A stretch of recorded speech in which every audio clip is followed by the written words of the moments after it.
আসসালামু আলাইকুম এভরিওয়ান। আমরাও চলে এসেছি রোদের তাপে ডিম ভেজে খাওয়ার জন্য। দেখা যাক রোদের তাপে ডিম কতটুকু সেদ্ধ হয়।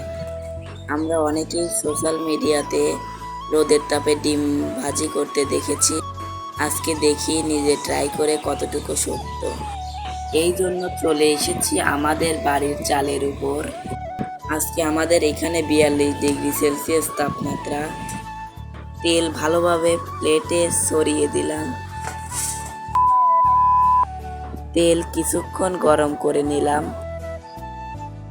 এবার ডিমটা ভেঙে দিব।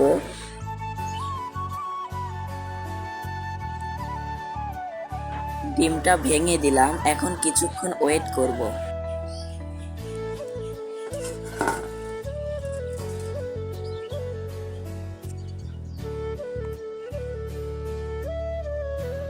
তিরিশ মিনিট পরে আমি চেক করে দেখলাম ডিম এখনো ভালোভাবে ভাজি হয় নাই।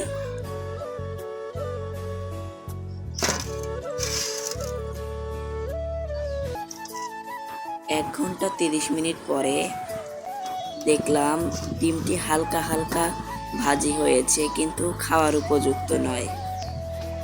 আজকের ভিডিওটা এই পর্যন্তই। সবাই ভালো থাকবেন।